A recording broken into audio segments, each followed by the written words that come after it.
Dona Etelvina e seu Carvalho são vizinhos adoráveis. Já contei um pouco da história deles aqui. Ele trabalhou a vida toda e não recebeu todo o dinheiro combinado com seu patrão. E vive condoído com a traição deste, que parecia ser uma pessoa de bem. Essa dor atormenta o seu Carvalho dia e noite. Intensifica todo o sentimento ruim que ele vive. Se ele tem frio, é um frio insuportável. Se ele fica triste, é uma tristeza tão forte que corrói o coração. Como ele não pode mais trabalhar, porque já fez 3 cirurgias, ele vive conferindo o trabalho da esposa. Dá palpite sem parar. Ela fica nervosa, claro. Eu mostrei para os dois o laboratório e a estufa armazém dos cogumelos e falei para eles que eu ia ensiná-los como cultivar os cogumelos. Disse que ele não teria que se abaixar nem se levantar e que o peso era de 2 a 3 quilos por saco. Vamos começar o cultivo com sacos e não com eucaliptos, por uma questão de comodidade mesmo. Ele respondeu que o problema era o investimento inicial. Eu disse que daria uns tantos para eles. Então ele disse que não tinha espaço em casa e eu respondi que ele poderia usar um dos quartos lá de 100 anos. Ele se irritou e disse: "Você vai morrer."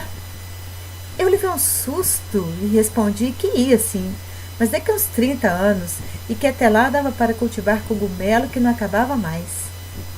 Ele disse que eu podia morrer amanhã e eu respondi que se eu morresse amanhã já estava feliz porque já tinha trabalhado com os cogumelos, nem que fosse por um dia.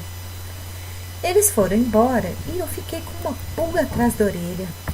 Tirar o seu Carvalho do sofrimento dele, dar esperança de uma vida melhor ou de uma velhice melhor, com mais qualidade, é o mesmo que irritá-lo? Como é que pode ser? Com a dona Etelvina já é diferente. Ela aceita a mudança. Não aguenta mais plantar batata sozinha e quer ajudar os filhos e netos. O seu Carvalho morre de tristeza e até vergonha por não conseguir trabalhar. Queria mesmo era morrer de tanto trabalhar, como todos os outros fazem aqui. Eu fico intrigada com gente assim. Que a vida é difícil de se viver, que temos problemas e que é difícil lidar com problemas, é um fato. Mas quando são soluções, não é um fato também?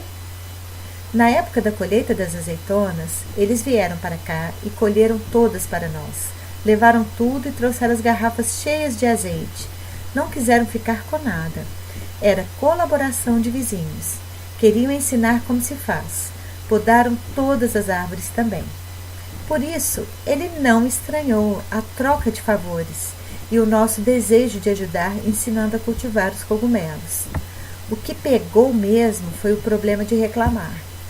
Ele não poderia mais reclamar da vida. A vida dele, de repente, mudaria de rumo, mesmo aos 72 anos. Ele lá, esperando morrer, mas a vida oferecendo um trabalho que ele poderia realizar e ainda tirar um extra. Ao invés de agradecer e ficar feliz, ele ficou irritado. A Fátima também. Eu desconfio que muita gente aqui age assim. Se é coisa ruim, eles adoram, valorizam, mas se é boa, finge que não vem. Mas o que tenho observado é que para que a vida seja essencialmente ruim e cruel, é preciso mentir. Porque é mentira que a vida seja 100% cruel.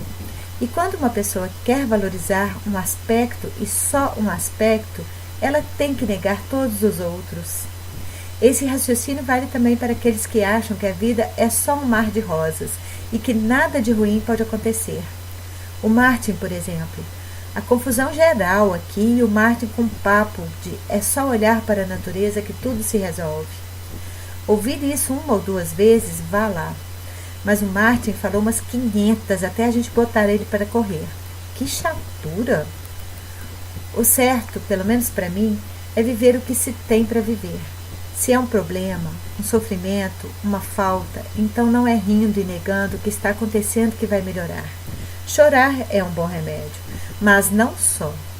Entender o que está acontecendo, jogar no ponto da não funcionalidade a parte do sentimento que deve ir para o lixo, Por exemplo, a autopiedade, se tiver, ou medo de tudo se repetir. Perdoar quem estiver envolvido na situação e até perdoar Deus, se for o caso. É o caso da Fátima. Ela não perdoa Deus por ter passado por tantos problemas na vida. Ela ficou viúva com 2 filhos para criar e sofreu muito.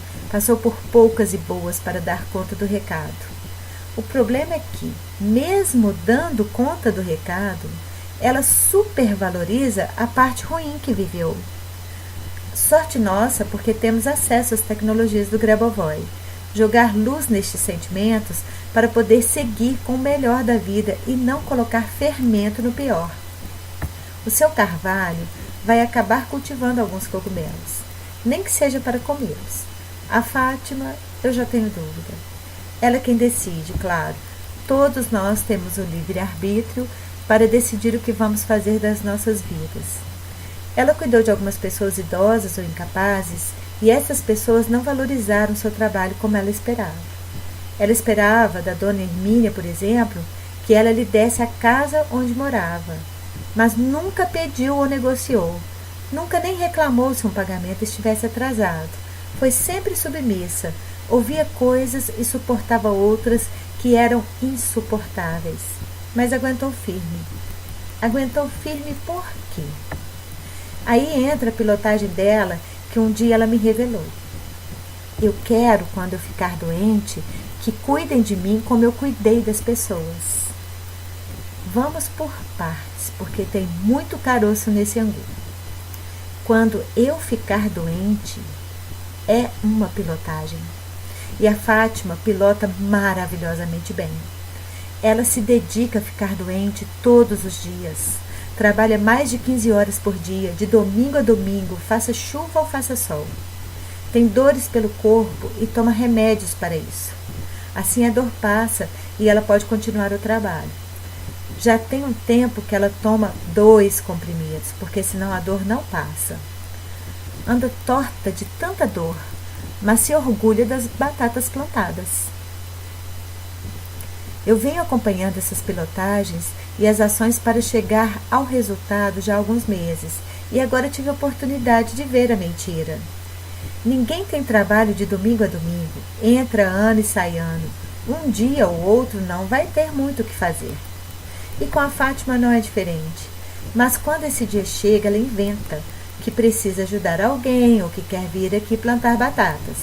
Ela até conseguiu plantar umas couves, porque eu ainda não estava entendendo tudo, mas agora não deixo de jeito nenhum. Só faltava essa, inventar serviço aqui no meu terreiro. Mas o problema é que agora ela tem uma ferida aberta na perna e mesmo assim não para de trabalhar. Não há argumento que a faça parar. Eu já fiz de tudo, até exagerei dizendo que se ela tiver que amputar a perna, eu vou visitá-la no hospital. Se ela morrer, eu vou ao enterro. Não adianta, porque a pilotagem dela é para que ela fique doente e ela leva isso muito a sério.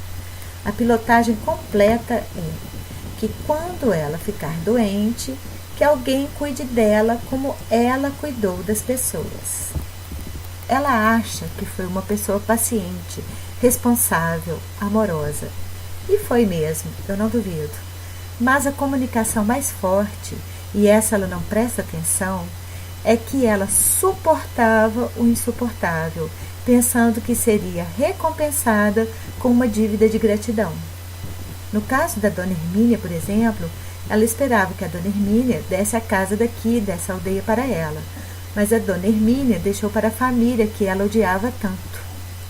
A parte sutil dessa pilotagem é que o sentimento dela era de explorada, maltratada, mas que ela suportava pensando que seria recompensada. O sentimento profundo era de frustração, desapontamento, insatisfação. E quando ela pilota para que alguém cuide dela como ela cuidou das pessoas, ela não tem consciência, mas a pilotagem é que alguém frustrada como ela cuide dela. Antes de tudo, desejar ficar doente já é um sinal vermelho. Opa, para tudo, porque tem algo muito estranho aí. Seria melhor jogar muita luz nessa confusão. Joga logo um farol inteiro nisso. Não é porque ela cuidou de alguém doente que ela tenha que ficar doente. Ela poderia pensar que maravilha que é cuidar de alguém e não precisar desse cuidado, mesmo que seja um cuidado excelente. Bom, o que eu quero dizer com esse balaio de gato é que nós precisamos ficar atentos de verdade e termos uma conversa franca com os nossos sentimentos para que os resultados positivos venham. E por que eu conto essas histórias tão confusas? Antes de mais nada, só para deixar claro, mudei os nomes dos envolvidos e alguns fatos. O importante aqui é abrir a discussão, o entendimento dessa confusão toda. Uma vez entendida, você vai começar a ver este padrão toda vez que ele aparecer na sua frente. Ele vai deixar de ser confuso e vai passar a ser revelador.